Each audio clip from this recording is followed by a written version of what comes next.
আলাইকুম। শম্পার সংসারে আমি শম্পা সবাইকে আরও একবার স্বাগত জানাই। যে যেখান থেকে আমার ভিডিওটা দেখছেন আশা করছি আল্লাহর রহমতে সবাই ভালো এবং সুস্থ আছেন। আলহামদুলিল্লাহ আমিও আমার পরিবার নিয়ে ভালো আছি।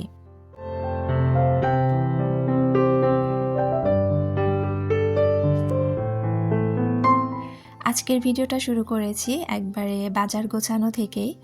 আজকে আমি একটু মাছের বাজার গুছিয়ে নিব, মানে আমার সাপ্তাহিক যে মাছের বাজারটা আছে, তো সেই বাজার গুছিয়ে নিয়ে তারপরে রান্নাবান্নায় যাব আর কি।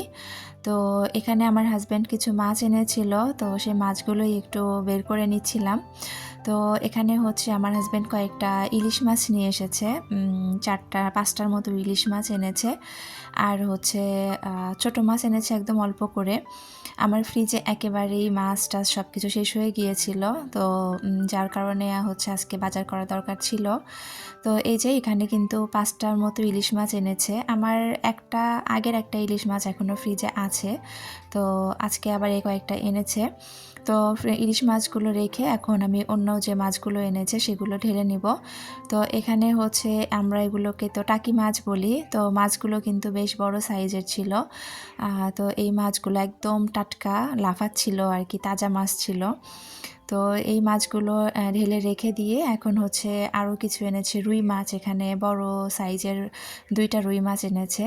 তো বড় মাছগুলো কিন্তু সাধারণত আমার কেটেই নিয়ে আসে, যেহেতু আমি ছোট বাচ্চা নিয়ে দেখা যায় যে এতগুলো মাছ কাটাটা সমস্যা হয়। আর বড় মাছ তো আসলে বাজার থেকে কেটে আনাটা একটু সুবিধাই হয়, তো এই জন্য কিন্তু বড় মাছটা সবসময় কেটেই আনা হয়। আর এখানে কিছু ছোট মাছ এনেছে, এটা মোয়া মাছ, আমরা মোয়া মাছ বলি, আর যেটাকে আসলে মলা মাছ বলা হয় আর কি। তো সেই মাছ তো অল্প কয়েকটার সাথে কিন্তু আমরা দারকি মাছ বলি, মলা ঢেলা যেটাকে বলা হয় আর কি, মেশানো মাছ। তো সেই দারকি মাছও ছিল কয়েকটা। আর তার সাথে ছিল কিছু সবজি বাজার আর কি, আমার পেঁয়াজ, তারপরে আরও কিছু সবজির দরকার ছিল। তো এখানে বেগুন, গাজর টাজর সব কিছু আমি ফ্রিজে উঠিয়ে রেখে এসেছি। আর পেঁয়াজগুলো এখন আমি র্যাকের মধ্যে সুন্দর করে রেখে দিব।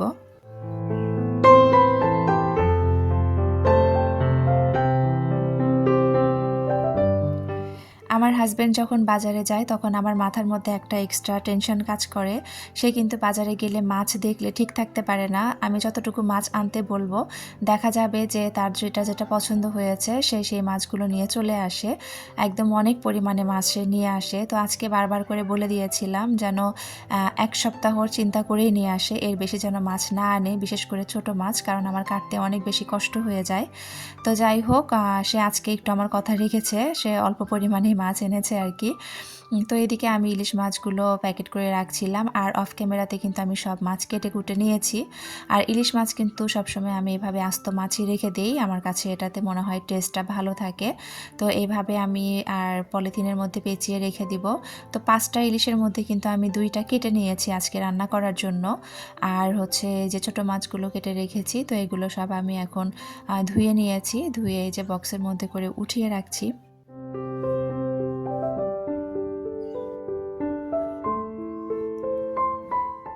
তো রুই মাছগুলোকে এখন আমি এর মধ্যে ভাগ করে নিব। তো অফ ক্যামেরায় কিন্তু আমি ভাগ করে নিয়েছি। তো আমার যে কয়েকটা করে পিস যেভাবে দরকার আমি কিন্তু সেভাবেই পিসটা ভাগ করে রেখে দিয়েছি। তো এখন আমি সবগুলো মাছ কিন্তু বক্সে ভরে রেখে দিব। আমি কিন্তু সবসময় এভাবে বক্সে ভরেই মাছ রাখার চেষ্টা করি। অনেক সময় দেখা যায় যে হয়তোবা আমার ফ্রিজে জায়গা হচ্ছে না, বা বক্স সংকটে আছি, তখন একটু পলিথিনে করে রেখে দিই আর কি। তবে বেশিরভাগ টাইমে কিন্তু আমি এভাবে বক্সে ভরে মাছ রাখারটা চেষ্টা করি, তাহলে কিন্তু মাছটা ভালো থাকে। আর যদি কেউ বেশি দিনের জন্য সংরক্ষণ করতে চান সেই ক্ষেত্রে কিন্তু এই বক্সের মধ্যে আপনারা একটু পানি দিয়ে রাখতে পারেন, ওই ক্ষেত্রে কিন্তু মাছের টেস্টটা ভালো থাকে। আমি এটা নিজেই পরীক্ষা করে দেখেছি। তবে আমার যেহেতু এখানে মোটামুটি 1 সপ্তাহ বা হয়তো তার 2-1 দিন একটু বেশি যাবে, 7, 8, 9 দিন হয়তো বা যাবে এরকম, তো বেশি দিন তো লাগবে না, যার কারণে আমি আর পানি দিলাম না, ওইভাবে রেখে দিয়েছি। আর এই যে টাকি মাছগুলো আমি এখানে ভাগ করে রেখে দিয়েছি। এখানে 3 ভাগ করে আমি রেখে দিলাম। একদিন ভর্তা করার জন্য রেখেছি। আজকেও কয়েকটা ভর্তা করব। তো এখানে একদিন যাতে ভর্তা খাওয়া যায় আর একদিন হচ্ছে তরকারি, 2 দিন তরকারি খাওয়া যাবে আর কি। এই মাছটা কিন্তু আমার হাজব্যান্ড তরকারি একেবারেই পছন্দ করে না, মানে সে কিন্তু এই মাছের শুধুমাত্র ভর্তাই খায়, মানে তরকারিটা সে একেবারেই পছন্দ করে না আর কি। তো এইদিকে আমি সবগুলো মাছ সুন্দর করে বক্সে ভরে রেখে দিয়েছি। এখন আমি এগুলোকে গুছিয়ে নিয়ে তারপরে ফ্রিজে রেখে দিব।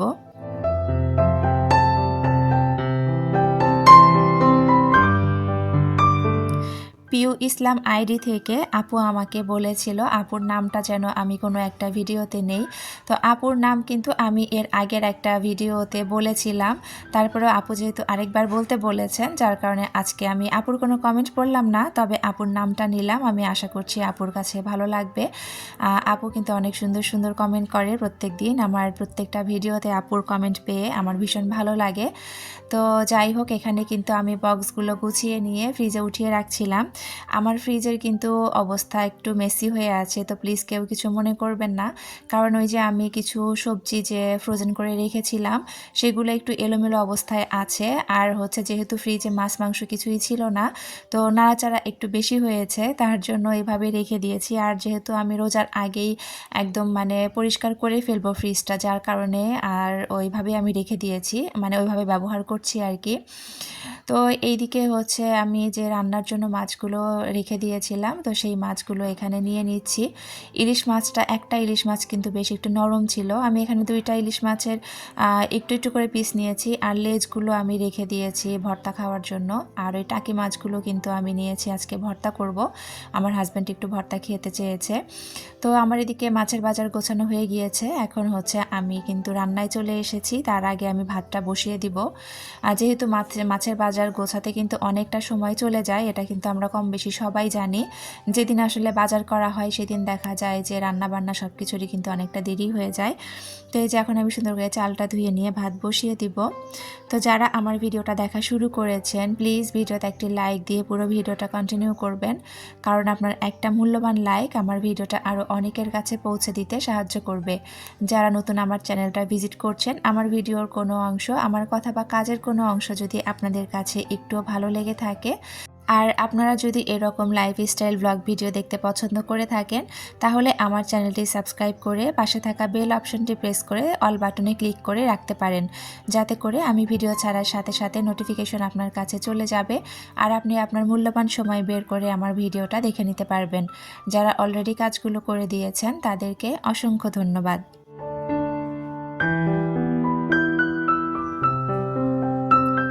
তো ভাতটা বসিয়ে দিয়ে এইদিকে কিন্তু আমি রান্না বসিয়ে দিচ্ছি। আমি কিন্তু এখন 10 মিনিটে রান্না শেষ করে নেব। আসলে বলতে যতটা সহজ শোনা যাচ্ছে যে 10 মিনিটে রান্না শেষ করব বা 10 মিনিটে রান্না শেষ করে ফেলেছি, আদৌ কি 10 মিনিটে রান্না করা সম্ভব?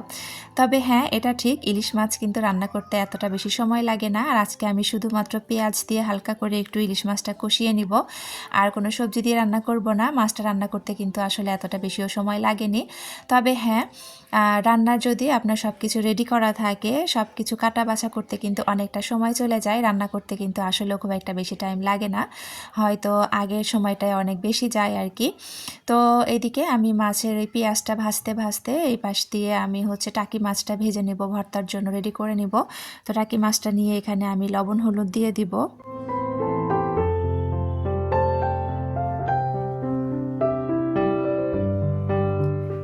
এখন সুন্দরভাবে মাছগুলো মেখে আমি কিন্তু অলরেডি ওইদিকে ফ্রাই প্যান বসিয়ে দিয়ে তারপরে তেল গরম করতে দিয়ে দিয়েছি। যেহেতু আমার হচ্ছে রান্নাটা একটু ঝটপট করতে হবে, না হলে খাওয়ার দেরি হয়ে যাবে, যার কারণে আমি একটু তাড়াহুড়ো করছিলাম। আর এই যে এই পাশে হলো মাছগুলো আমি দিয়ে দিচ্ছি, আর ওই পাশে কিন্তু আমি পেঁয়াজটা ভেজে অফ ক্যামেরায় একটু পানি অলরেডি দিয়ে দিয়েছি। তারপরে এখন আমি এক এক করে সব কিছু মশলা দিয়ে নিব। ইলিশ মাছে অনেকেই আছেন যে একেবারে কোনো মশলা খান না, এমনিতেও হয়তো খেতে ভালো লাগে। আসলে যার যার টেস্ট তার তার কাছে, আমরা যেভাবে যেটা খেয়ে অভ্যস্ত আর কি। তো আমি কিন্তু ইলিশ মাছে সব মশলাই খাই, সব মশলা বলতে আদা রসুন বাটা এই মশলাগুলো একটু একটু করে দেই। তো ইলিশ মাছ রান্না করতে গিয়ে একটা ভাবির কথা মনে পড়ে গেল। নওগাঁর কোনো একটা ভাবি, আমরা একসাথেই ছিলাম পাশাপাশি বাসায়। তো ভাবিকে দেখতাম ওনারা সব তরকারিতেই গরম মশলা খেতেন। ইভেন আমি ভাবিকে দেখেছি, ভাবি করলা ভাজিতে উনি গরম মশলা খেতেন, ইলিশ মাছ রান্না করতেন তার মধ্যে উনি গরম মশলা দিতেন। তো আসলেও এটা যার যার টেস্টের ব্যাপার, যে যে এলাকার আসলে যেরকম নিয়ম ওই রকমভাবেই আসলে রান্না করা হয়। আর সবচেয়ে বড় ব্যাপার হচ্ছে আমরা ছোটোবেলা থেকে মায়ের হাতের যেটা খেয়ে বড় হয়েছি, মাকে যেভাবে দেখেছি সেভাবেই কিন্তু আমরা খেয়ে অভ্যস্ত হই বা রান্না করে অভ্যস্ত হই। তো আমি ওইভাবেই শিখেছি আর কি। তো এই যে এখন সুন্দরভাবে আমি মশলাটা কষিয়ে নিয়ে তার মধ্যে কয়েকটা কাঁচামরিচ দিয়ে দিয়েছি। আর এখানে গুঁড়া মরিচের পরিমাণটা একটু কমই দিয়েছিলাম, কারণ ঝালটা আমি এত বেশি দিব না। আর এই যে কাঁচামরিচের এই ফ্লেভারটা কিন্তু খেতে বেশ ভালো লাগে। তো মশলা কষানো হয়ে গিয়েছে, কাঁচা গন্ধটা চলে যাওয়ার পরে কিন্তু আমি এখন মাছগুলো দিয়ে দিয়েছি। এখন সুন্দর করে মাছগুলো একটু হালকা নাড়াচাড়া করে নেব। ওই তো আগেই বললাম ইলিশ মাছ হতে কিন্তু আসলে বেশি সময় লাগে না। তো আমি হালকা করে কষিয়ে কিন্তু পরে একদম ঝোলের পানি দিয়ে দিব।